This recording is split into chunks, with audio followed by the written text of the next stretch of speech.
ಯೇಸುವಿಗೆ ಸ್ತೋತ್ರ.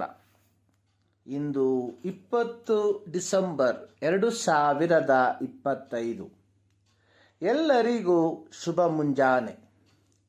ಈ ದಿನದ ಧ್ಯಾನ ಭಾಗ ಪೇತ್ರನು ಬರೆದ 2ನೇ ಪತ್ರಿಕೆ 1ನೇ ಅಧ್ಯಾಯದ 3ನೇ ವಾಕ್ಯ. ನಮ್ಮನ್ನು ತನ್ನ ಪ್ರಭಾವದಿಂದಲೂ ಗುಣಾತಿಶಯದಿಂದಲೂ ಕರೆದ ದೇವರ ವಿಷಯವಾಗಿ ಯೇಸುವಿನ ದಿವ್ಯ ಶಕ್ತಿಯು ನಮಗೆ ಪರಿಜ್ಞಾನವನ್ನು ಕೊಟ್ಟದ್ದರಲ್ಲಿ ಜೀವಕ್ಕೂ ಭಕ್ತಿಗೂ ಬೇಕಾದದೆಲ್ಲವೂ ದೊರೆಯಿತೆಂದು ಬಲ್ಲವಷ್ಟೇ. ಮತ್ತಾಯನು ಬರೆದ ಸುವಾರ್ತೆ 19ನೇ ಅಧ್ಯಾಯದ 16ರಿಂದ 26 ವಾಕ್ಯದಲ್ಲಿ ಯೇಸುವಿನ ಬಳಿಗೆ ಬಂದ ಯೌವನಸ್ಥನು, ನಾನು ನಿತ್ಯ ಜೀವವನ್ನು ಪಡೆಯಬೇಕಾದರೆ ಏನು ಒಳ್ಳೆ ಕಾರ್ಯವನ್ನು ಮಾಡಬೇಕು ಎಂದು ಪ್ರಶ್ನಿಸಿದನು. ಯೇಸು ಅವನನ್ನು ನೋಡಿ, ನೀನು ಜೀವದಲ್ಲಿ ಸೇರಬೇಕೆಂದಿದ್ದರೆ ದೇವರಾಜ್ಞೆಗಳಿಗೆ ಸರಿಯಾಗಿ ನಡೆದುಕೋ ಎಂದು ಹೇಳಿದನು. ಆ ಯೌವನಸ್ಥನು, ನಾನು ಇವೆಲ್ಲಕ್ಕೂ ಸರಿಯಾಗಿ ನಡೆದುಕೊಂಡಿದ್ದೇನೆ ಅಂದನು. ಯೇಸು ಅವನನ್ನು ನೋಡಿ, ನೀನು ಸಂಪೂರ್ಣನಾಗಬೇಕೆಂದಿದ್ದರೆ ಹೋಗಿ ನಿನ್ನ ಆಸ್ತಿಯನ್ನು ಮಾರಿ ಬಡವರಿಗೆ ಕೊಡು. ಅವನು ಬಹಳ ಆಸ್ತಿಯುಳ್ಳವನಾಗಿದ್ದರಿಂದ ಈ ಮಾತನ್ನು ಕೇಳಿ ದುಃಖದಿಂದ ಹೊರಟು ಹೋದನು. ಆಗ ಯೇಸು ತನ್ನ ಶಿಷ್ಯರಿಗೆ ಹೇಳಿದ್ದೇನೆಂದರೆ, ಐಶ್ವರ್ಯವಂತನು ಪರಲೋಕ ರಾಜ್ಯದಲ್ಲಿ ಸೇರುವುದು ಕಷ್ಟ. ಐಶ್ವರ್ಯವಂತನು ದೇವರ ರಾಜ್ಯದಲ್ಲಿ ಸೇರುವುದಕ್ಕಿಂತ ಒಂಟೆಯು ಸೂಜಿಯ ಕಣ್ಣಿನಲ್ಲಿ ನುಗ್ಗುವುದು ಸುಲಭ. ಆಗ ಶಿಷ್ಯರು ಕೇಳಿದ ಪ್ರಶ್ನೆ, ಹೀಗಿದ್ದರೆ ಯಾರಿಗೆ ರಕ್ಷಣೆಯಾದೀತು?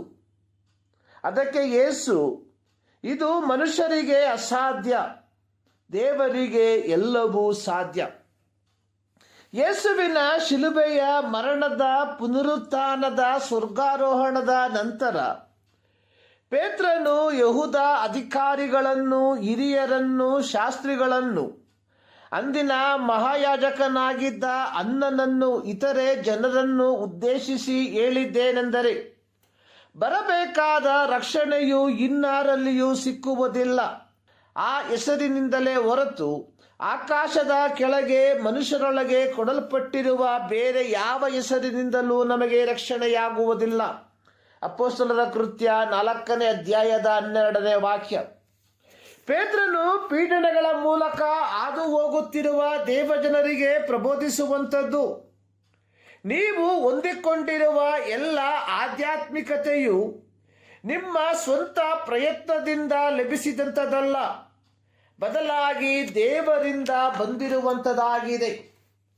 ಹೀಗಿರಲಾಗಿ 1 ಪೇತ್ರ 1ನೇ ಅಧ್ಯಾಯದ 15ನೇ ವಾಕ್ಯದಲ್ಲಿ ಪೇತ್ರನು ಮುಂಚಿತವಾಗಿ ಬರೆದಿರುವಂತೆ, ನಿಮ್ಮನ್ನು ಕರೆದಾತನು ಪರಿಶುದ್ಧನಾಗಿರುವ ಪ್ರಕಾರ ನೀವು ವಿಧೇಯರಿಗೆ ತಕ್ಕಂತೆ ನಿಮ್ಮ ಎಲ್ಲ ನಡವಳಿಕೆಯಲ್ಲಿ ಪರಿಶುದ್ಧರಾಗಿರ್ರಿ. ದೇವರು ನಮ್ಮನ್ನು ತನ್ನ ಪ್ರಭಾವದಿಂದ ಕರೆದಿರುವಂಥದ್ದು ಒಂದು ದೈವ ಭಕ್ತಿಯ ಜೀವನವನ್ನು ಜೀವಿಸುವುದಕ್ಕಾಗಿ. 1 ಪೇತ್ರ 2ನೇ ಅಧ್ಯಾಯದ 9ನೇ ವಾಕ್ಯದಲ್ಲಿ ಪೌಲನು ಹೇಳಿರುವಂಥದ್ದು, ನಿಮ್ಮನ್ನು ಕತ್ತಲೆಯೊಳಗಿಂದ ಕರೆದು ತನ್ನ ಆಶ್ಚರ್ಯಕರವಾದ ಬೆಳಕಿನಲ್ಲಿ ಸೇರಿಸಿದಾತನ ಗುಣಾತಿಶಯಗಳನ್ನು ಪ್ರಚಾರ ಮಾಡುವವರಾಗುವಂತೆ ದೇವರಾದುಕೊಂಡ ಜನಾಂಗ, ರಾಜವಂಶಸ್ಥರಾದ ಯಾಜಕರು, ಮೀಸಲಾದ ಜನವು, ದೇವರ ಸ್ವಕೀಯ ಪ್ರಜೆಯೂ ಆಗಿದ್ದೀರಿ. 1 ಪೇತ್ರ 5:10ರಲ್ಲಿ ಬರೆದಿರುವ ಪ್ರಕಾರ, ಕ್ರಿಸ್ತನಲ್ಲಿ ನಮ್ಮನ್ನು ನಿತ್ಯ ಪ್ರಭಾವಕ್ಕೆ ಕರೆದಿರಲಾಗಿ ನಾವುಗಳು ನಮ್ಮ ದೈನಂದಿನ ಜೀವಿತದಲ್ಲಿ ನಮ್ಮ ಕರೆಯುವಿಕೆಗೆ ಅನುಸಾರವಾಗಿ ಜೀವಿಸುವಂಥವರಾಗಿರಬೇಕು.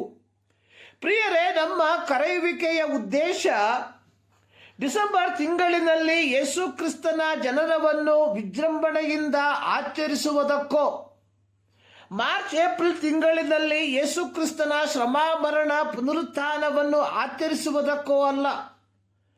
ಬದಲಾಗಿ ನಮ್ಮ ದೈನಂದಿನ ಜೀವಿತದಲ್ಲಿ ಕ್ರಿಸ್ತ ಕೇಂದ್ರಿತ ನೈತಿಕ ಶ್ರೇಷ್ಠತೆಯ ಜೀವಿತವನ್ನು ಜೀವಿಸುವುದಕ್ಕಾಗಿ ಕ್ರೈಸ್ತರಾದ ನಾವುಗಳು ಕ್ರಿಸ್ತ ಕೇಂದ್ರಿತ ನೈತಿಕ ಶ್ರೇಷ್ಠತೆಯ ಜೀವಿತವನ್ನು ಜೀವಿಸುವಂತವರಾಗಿದ್ದೇವ.